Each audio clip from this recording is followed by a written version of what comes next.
আসসালামু আলাইকুম দর্শক ভাই বোনেরা, 29 এপ্রিল 2025 আমাদের অফিসিয়ালি কালকে ইলেকশন পর্ব শেষ হলো।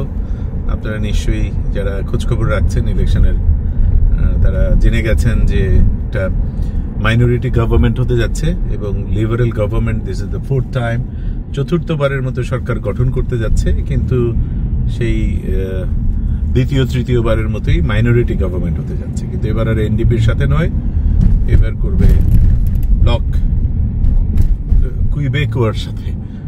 কঠিন নাম। আর এনডিপির অবস্থান বরং খারাপ হয়ে গেছে, তারা 3 নম্বর থেকে 4 নম্বর অবস্থানে নেমে গেছে ইলেকশনের ক্ষেত্রে। এনিওয়ে, আমরা এখন যাচ্ছি কসকোতে এবং আমাদের পথের আড্ডা গুরুত্বপূর্ণ একটি সিচুয়েশন। যারা যাদের বেলা এটা প্রযোজ্য তাদের জন্য, পিএনপিতে রিফিউজাল পেয়ে গেলে কি শেষ, আর কিছু করার নাই, এটাই একটু শুনবো আর সিএসি মৌলি দাসটোকা থেকে। মৌলি রেডি? হ্যাঁ, বলো, পিএনপিতে রিফিউজাল মানেই কি শেষ কথা? Not always.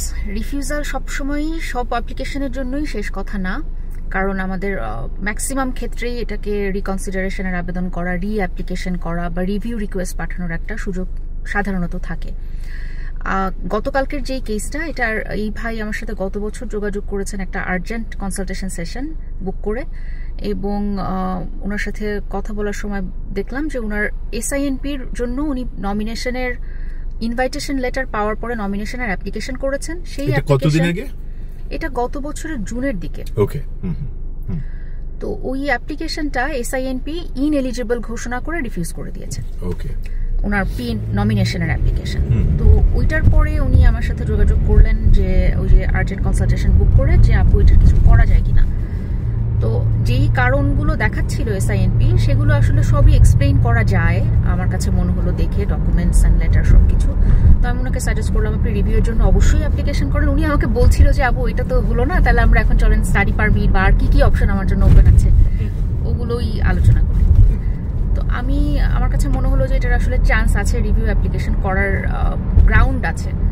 আমি অ্যাকর্ডিংলি ওনাকে জানালাম যে এইভাবে করে লেটার লিখেন। আমি আসলে ওনার মোটামুটি একটা ফরম্যাটই করে দিলাম ওই সেশনে, যে এটা ইনক্লুড করেন, এইভাবে করে সাজায় লেটারটা সাবমিট করেন, রিভিউ রিকোয়েস্ট পাঠান।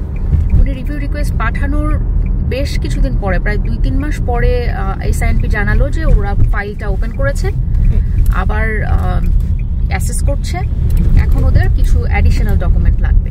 গত বছরের শেষের দিকে না, হ্যাঁ, অক্টোবরের শেষে, নভেম্বরের শুরুতে এরকম। তো তারপরে আবার উনি আমার সাথে তখন একটা রিভিউ সেশন বুক করলেন।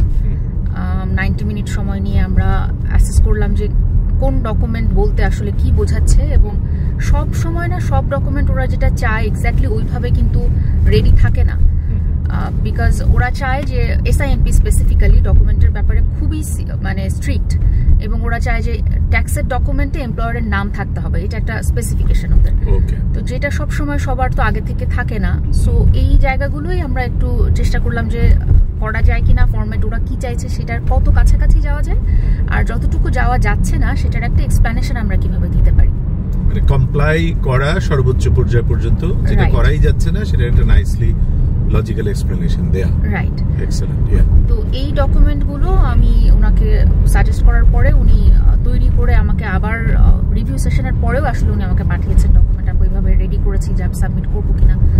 আমি দেখে আবার যা ফিডব্যাক দেওয়ার সেটা দিয়ে ফাইনালি আমরা সাবমিট উনি করেছেন, এবং আলহামদুলিল্লাহ গত সপ্তাহে এসআইএনপি ফাইনালি নমিনেশন দিয়েছে।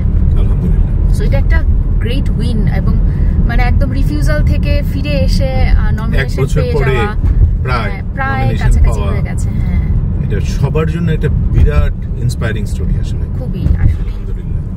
আর তার চাইতো এখানেই শেষ না, তার চাইতেও মজার ব্যাপার হচ্ছে যে গতকালকের যেই এক্সপ্রেস এন্ট্রি পিএনপি ড্রটা হয়েছে, সেখানে যেহেতু উনি এসআইএনপি নমিনেশন পেয়েছেন এবং 600 পয়েন্ট অ্যাওয়ার্ডেড, তো পিএনপি ড্রতে উনি ইনভাইটেশনও পেয়েছেন গতকালকে, আমাদের জাতীয় নির্বাচনের শেষ দিনে 28 এপ্রিল।